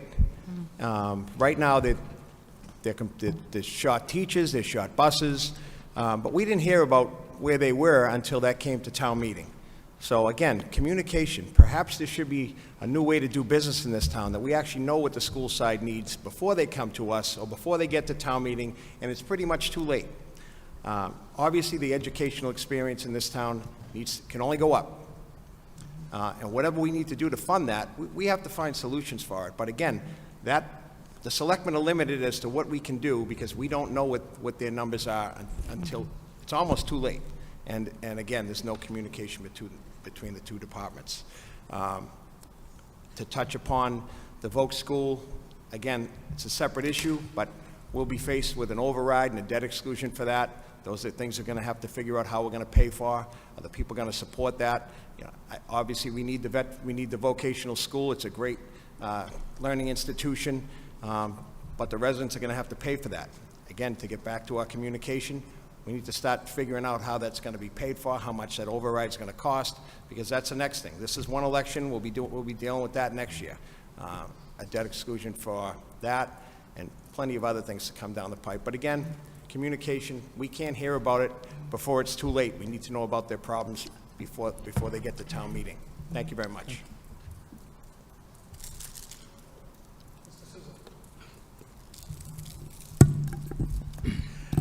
I want to agree with Cogliano. Most of the issues that we have here that I noticed, and the people that have come and talked to me, it resumes with communication. I believe we need to work hard in getting the communication out to the citizens of this town.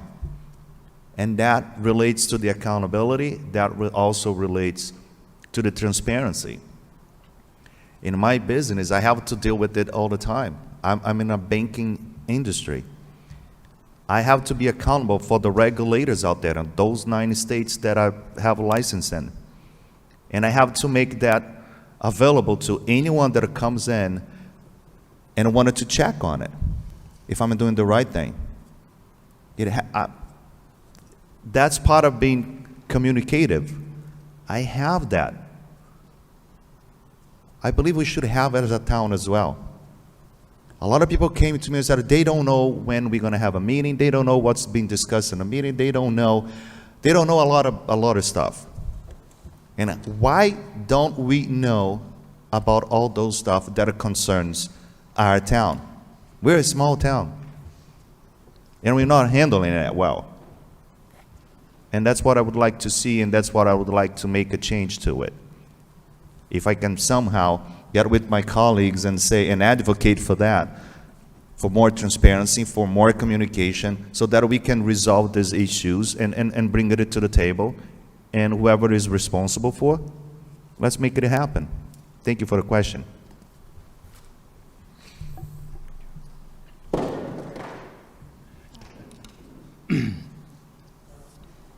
Me?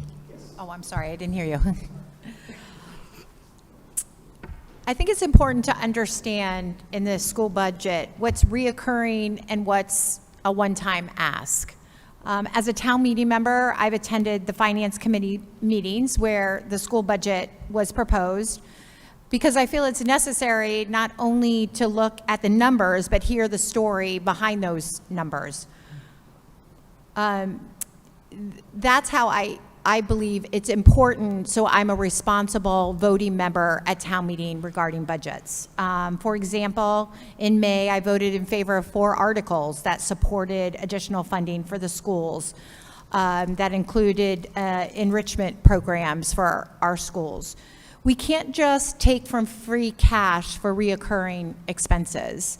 That is how we hurt our bond rating, and free cash is simply a savings account. So we never want to incur anything that is reoccurring that we can't pay year after year after year. It's like taking out a mortgage and knowing that your savings account is going to cover it for the first 2 years, and then what are you going to do afterwards? So I think it's important when we talk about balancing the needs of the school department or any department that we look at the budgets as a whole and make sure that we're planning for the future. So we may not be able to fund it this year, but let's look at planning that out in the future. Thank you.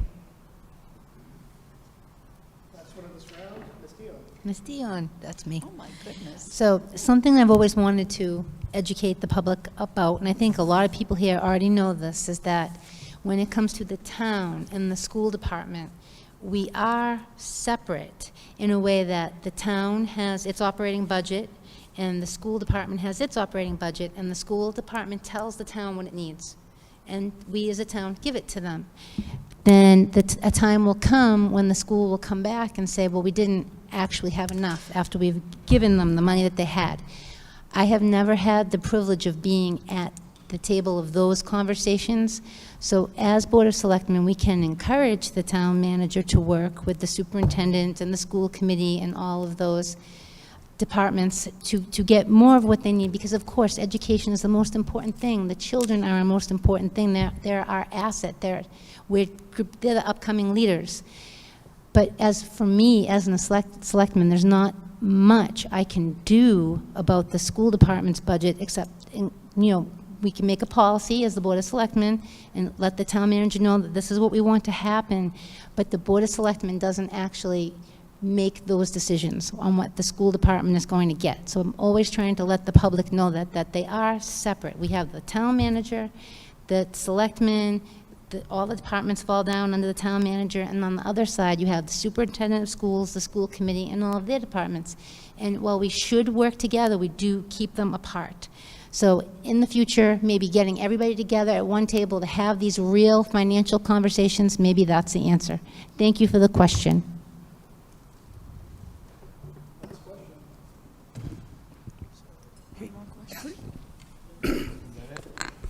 Hey, just as we go to the last question, I just want to correct something. The school department starts their budget in November, so our needs are known by January. So to say they don't know the needs, they're known by January. So I just want to be pretty clear about that. Okay. While we're dealing with the last question, another way to find easy money, let's audit the children that go to our school system that don't live in Saugus. We're in the process We of that have now. 200 kids going to schools at $30,000 a pop. Do the math. Bang together. I Sorry. started That was- it, I'm sorry. That was a free counsel. No, forget about it. And it is something that really should be said, because that is a problem we have in town. And it's You're getting right about worked it too, on Debbie. currently, Yep, thanks. they are. We'll deduct 30 seconds, because you're going to start. Perfect. I'm going to dock you. I'll do it in a minute. Okay, so. Yes, please. One of the duties of the Board of Selectmen is oversight and review of the town manager's performance of his duties. Saugus has not had a planning director for the past 2 years, though it has been funded in the budget. How important to you, as a candidate, is it that we have a town planner and/or director of planning and economic development for our town? And if elected, what steps would you take to make sure this role is filled? Thank you for the question. So first of all, the position has actually been vacant for about 16 months. number one. Number two, that position has been posted at an increased value 3 times. They've increased the annual budget for that salary 3 times. The quality of candidates that have come in for that position have not been anybody worthy of being called a director. That's what we were told from the interview, the folks that did the interviews. We are not getting quality candidates. We can't just hire someone to hire somebody. You need the right people in the seats. This is an absolute mission-critical position to the future of the town. We do have an associate director in the department working in planning, but to have the director in there, we've seen what happened when we had the right people and when we had the wrong people, so we need to get it right. The town manager's made it a priority. He increased the price based on the comparable salaries to try to get more quality candidates to apply for the position. And I do feel as though we need to keep moving that needle. If it needs to go higher, it needs to go higher. We need to find the money to make it happen, because that job is one of the more critical jobs for us as far as our town moving forward. We talked about all the ideas and the concepts of developments and a mini Market Street type thing. You need the right people, the people with the expertise to really bring those projects to fruition. So I strongly support that. I think it needs to happen, and I do think that we need to continue to monitor the compensation levels to make sure that we're attracting quality candidates. Thank you.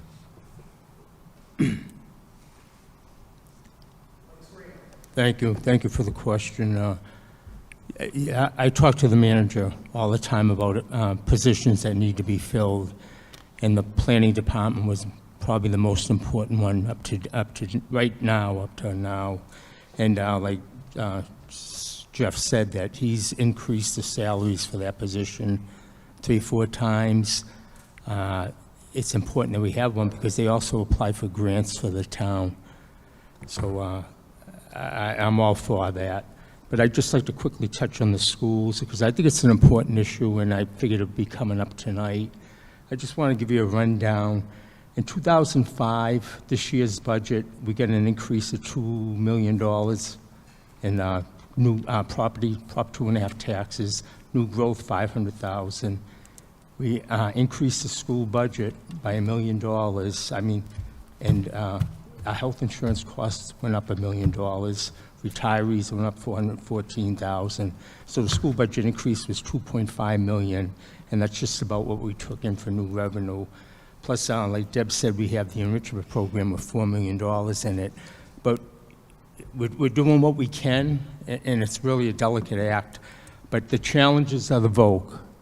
The new school for the VOC, we haven't got a bill yet, but they're estimated at $1.5 million. Then we have, the old school was a 1,200 student school. Now it's going up to 1,600 students. So if more Saugus students go, that's going to go up too.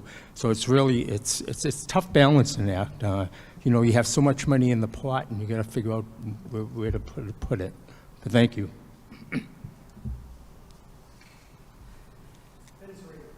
So you're going to have to read the question again. I'm going to answer on schools.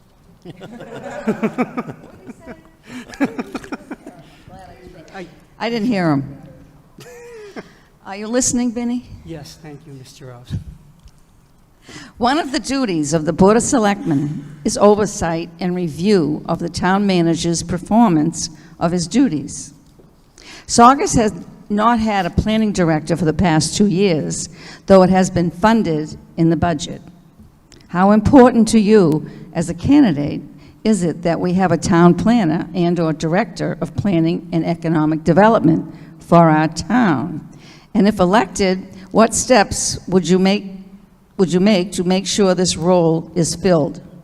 So getting back to Mr. Ciccolini, it's been open for 16 months. It's critically important to have a planner in town, especially a town like Saugus, where we have Route 1, we have the mall, we have open spaces, we have building going on.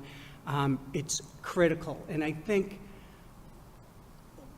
the steps are in place to get the right person for the job. You don't want to just take the next person in line and give them the job, but I also have a concern that it's been open this long.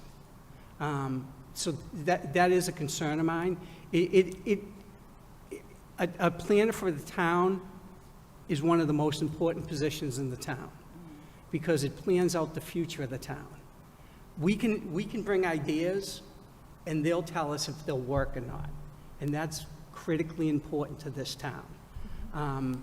As far as what I would do, as we talk about collaboration, communication, I don't think the position being open is a lack of trying, but maybe we have to think outside the box to fill the position.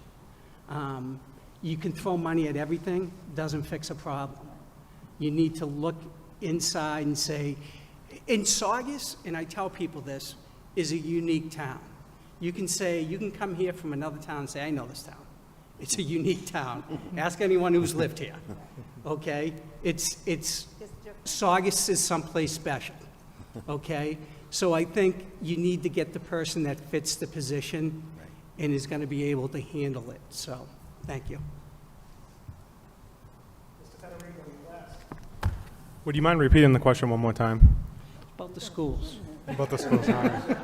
I need more time. I know it by heart. I don't believe it.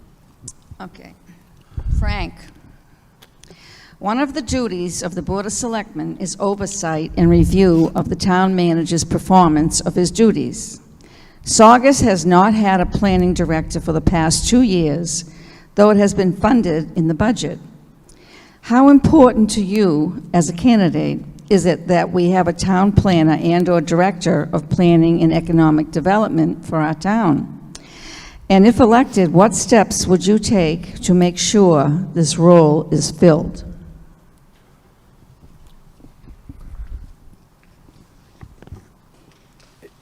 It's immensely important.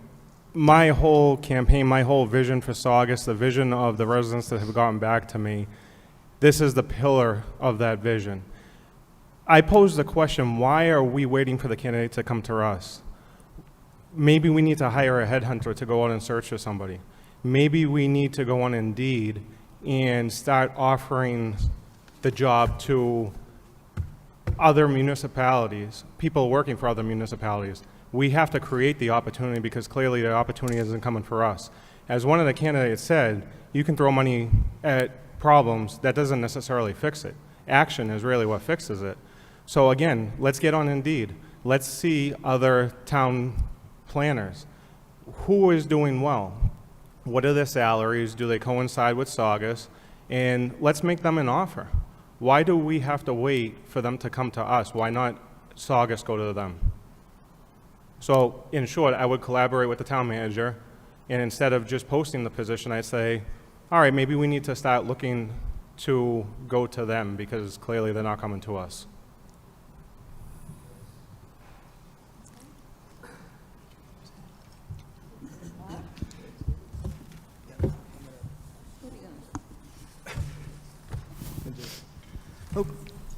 Okay, we'll close it out now. 5 candidates will get elected on November 4th. 4 candidates won't, but they are not going to be losers. They will have contributed to elevating discussion of important issues facing the town of Saugus for the betterment of its citizens. So, each of you, good luck in the waning days of your campaign. Thank you. And 90 seconds, starting with Jen, your closing. Okay, thank you very much. Okay. Thank you all for being here this evening, and thank you for everyone who submitted questions. During this forum, I've shared my views with you, and I believe that a true public servant listens first, considers every voice, and acts with integrity and humility. As you consider your votes, I ask that you look not just at what a person said here tonight, but how they engaged with you and how they delivered. Together, we can continue to build a town that honors its past, meets the demands of today, and seizes the opportunities for tomorrow. Thank you very much for considering me for a vote. I'm number 1 on the ballot, and I do look forward to starting to work with you right away. Have a great night. Thank you. As a candidate for Selectman, my vision for Saugus is one rooted in preparedness, sustainability, and a deep respect for the character of our town. As a selectman, I'll ensure that we issue licensing and permits responsibly, always asking, is this right for Saugus? I'm committed to protecting our strong bond rating, which saves taxpayers millions of dollars that we can direct towards other priorities. In my career, I've led large teams, managed complex budgets, and solved tough problems, not by charging in, but by listening first and acting thoughtfully. I will bring that same balanced approach to the role of selectman. I'm not here to lead for myself. I'm here to lead for the residents of our town. I'm not just a candidate, I'm your neighbor, a homeowner, a parent, a taxpayer, and someone who cares deeply about the future of our town. Clean air, safe neighborhoods, and reliable emergency response should not depend on where you live in Saugus. When we invest and care about each other, that's how we strengthen as a community. We are all stewards of this community, and it's our responsibility to leave the next generation of Saugonians a strong and stable Saugus. I respectfully ask for your vote to continue this important work. Together, we can protect what makes Saugus so special. Thank you for having this forum this evening. Thank you. That was Ms. Herman Durant. The previous speaker was Ms. Dion. And next up is Mr. Souza. I want to say thank you to everyone who came out tonight and to those watching from home as well. A lot of you don't know me yet, but you've seen me in the streets. I've been holding signs with my fellow candidates too. And I would like to use this time for you to understand who I am and how I do things. So before I close tonight, I would like to take a moment to recognize someone who has served this community with dedication, dignity, and distinction. Selectman Corinne D'Souza Raleigh. Corinne chose not to seek re-election this year, but her years of public service have left a lasting mark on Saugus. She has been a steady and compassionate voice on this board, always showing up with integrity, professionalism, and a true heart for our town.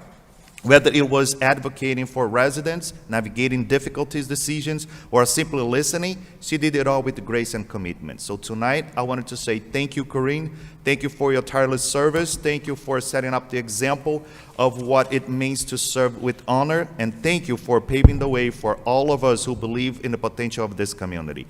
May your legacy continue to inspire future leaders in Saugus, myself included. And my vision for Saugus is simple: a town that listens, plans wisely, makes decisions that protects our family, our finances, and our future. So together we can ensure Saugus remains a great place to live. Thank you. My name is Sandro. Mr. I think you looked Cogliano. at my paper. I'd like to begin by thanking the Advocate newspaper and Mark Vogler, as well as Janice Giroux, Joe Vecchione, and Bob Camuso for making this forum possible. It wasn't easy to pull together, so once again, thank you all. I also want to thank my colleagues on the Board of Selectmen for the past 6 years. We don't always agree, but we always manage to agree to disagree with one shared goal: the betterment of Saugus. I'd be remiss if I didn't recognize my dear friend and colleague, Corinne Riley, for her many years of dedicated service to this community. Her stepping away leaves a void, but also an opportunity for new energy and fresh ideas. I wish all the candidates the very best of luck. Saugus will be well represented, however it decides. A wise man that I admired dearly, Richard Dick Barry, always ended this forum with the words, "There's no substitute for experience." It was true then, and it's true now. I've served through the good times, the hard times, the uncertain ones, and I've always given it my best. Let's make this next time the best time for our families, friends, and our children. I'm Anthony Cogliano, and I respectfully ask for one of your 5 votes on November 4th. Thank you very much. Thank you all for coming, too. Thank you. Vin Serino. Thank you. Thank you all for putting this on. It's greatly appreciated. Thank you for being here again, and thank you for taking the time and getting involved in the future Saugus. I've been successful in my life, in my marriage, raising a family, and in my career, as well as my time on the school committee. And I have confidence I will be able to bring that success over to Selectmen. As someone who's lived my entire life, raised a family here, and served our town in multiple roles, I care deeply about where we've been, where we are, and where we're going. I bring experience from 6 years on the school committee, leadership as chairman, and a background in business that gives me a broad, balanced view of our town and how it operates. But more than titles, I bring a mindset of listening, collaboration, and putting the people of Saugus first. Every single time, I don't believe in politics or personal agendas. I believe in smart decisions, community input, and doing what's right. I would love the opportunity to work with the town to protect public health, town planning, budgetarily, as well as solutions to problems, and not just highlight the problems. Again, I'm running because this town has been good to me and good to my family. I care deeply about its future. Thank you, and I respectfully ask for your vote and your trust to serve on the Board of Selectmen and to help move Saugus forward together. I'm number 4 on the ballot, number 1 in your hearts. Thank you. Good one. Ms. Panetta. Thank you. 14 years ago, I ran for selectman because Saugus was almost in receivership, and I thought that my skill set, experience, and education would benefit our town. If you remember, we couldn't keep our Essex Street Fire Station open. We were closing our library, our youth and rec center, our senior center, and there were discussions about an operational override. Today, we have a AA+ bond rating from Standard & Poor's, saving taxpayers millions of dollars. We built a new middle high school for our students and made improvements to the Belmonte and veterans.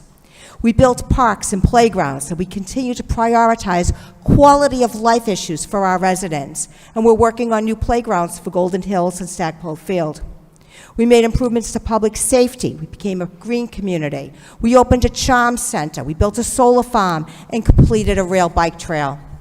Over the next 2 years, we need to work on completing the feasibility study for the West Side Public Safety Building, complete the water meter project, determine how taxpayers are going to pay for the new vocational school, improve public safety communications, continue discussions on the closed schools, and address traffic and e-bike concerns.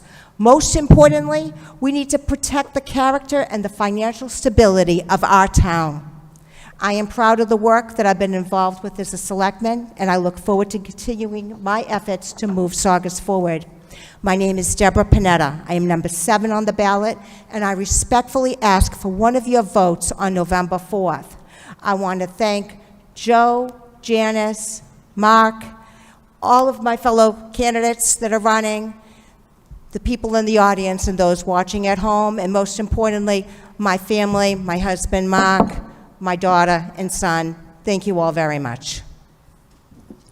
I gave you the extra time because you were thanking us. I appreciate that. Mr. Ciccolini.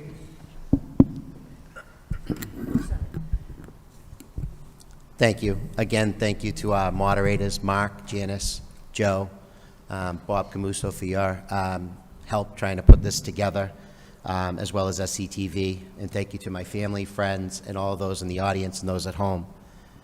This was an amazing event for our town, and I hope to see these forums continue in the future for all elected offices. It's been an honor to serve as one of your selectmen for the past 10 years. I'm honored to be the candidate that was endorsed by all 3 of our public safety unions. If I'm fortunate enough to be re-elected over the next term, I have several areas of focus. I think we've talked quite a bit about traffic concerns. We need to continue to work with our state delegation and neighboring communities to try to find solutions to alleviate traffic on Route 1 and surrounding streets. We need to incentivize development on Route 1 other than apartments. Focus on revitalizing Cliftondale Square. Focus on getting the parking lot constructed so that we can attract the right types of businesses, sustainable businesses, namely a sit-down restaurant. The West Side Fire Station plan needs to continue to move forward now that the feasibility study has been completed. We need to continue hosting community input meetings to assist how the town and how we're going to repurpose the school buildings that are currently offline. But we have to balance the desires and needs of our residents with the overall real estate tax impact. And we need to work with our police department, take whatever steps necessary to adopt stringent regulations to address public safety concern caused by increased use of electric bikes and scooters. In closing, I respectfully ask for you to vote for me, Jeffrey Ciccolini, Tuesday, November 4th, on number 2 on the ballot. Thank you. Mr. Federico. I again want to thank Mark, Joe, Janice, Bob Camuso, Saugus TV, my fellow candidates for making tonight's forum possible. I think tonight was a productive and immensely beneficial for the residents of Saugus, and I hope it's something that becomes a new tradition here in our town. Saugus has always been more than a place to live. It's my home. I'm proud to be part of this community, and running a business here for nearly 11 years gives me that deep understanding of the challenges and opportunities we face. That experience has shown me what it takes to help local businesses grow, support our neighborhoods, and contribute to a stronger, more vibrant Saugus. With thoughtful results-focused leadership, we can strengthen our schools, attract quality businesses, and keep our town affordable for all while maintaining the character and sense of community that makes Saugus special. I am committed to listening to residents, being transparent, and making decisions that will have a positive impact for years to come. I am truly thankful for all the support I've received during my campaign, and I would be honored to earn your vote for Selectmen. I promise to give this town my all, to work hard, and to make Saugus a place we're all proud to call home. Once again, my name is Frank Federico, candidate for Selectman and number 9 on the ballot. Thank you very much. Mr. Sereno, close us out. I want to thank everybody here tonight. By working together, I feel a lot has been accomplished. We're on solid financial ground with a AA bond rating. We've constructed new schools, new recreational facilities. In 2012, I was fortunate to be on the board, signed a 99-year lease with the MBTA to construct our rail trail. As the former chairman then, I oversaw the construction, and recently the state paved the entire trail for us. I believe that my experience and leadership skills, along with the ability to work with people, has led to many legislative accomplishments at town meeting. I was the main author of several charter changes in 2010 that provided stability and checks and balances in town government. That's why we have a town manager here that long. I've authored zoning changes on Route 1 that reduces apartments by 50%, reduces the height of buildings from 90 feet to 60 feet, increases commercial development, open space, and building setbacks. Town meeting passed these articles 38-6. We should always strive for good development that will not impact our neighborhoods. Dedicated leadership making a difference. My name is Michael James Sereno. I'm number 5 on the ballot. Thank you and good night.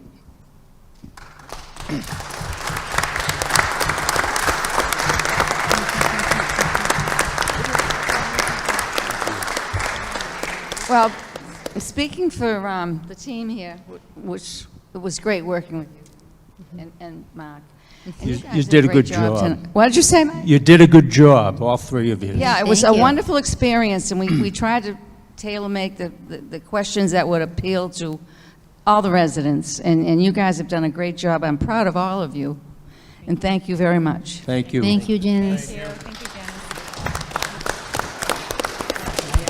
Good night and good luck, and get out and vote, and happy Halloween, Saugus. I'll see you, I'm sure I'll see you around. Oh, yeah.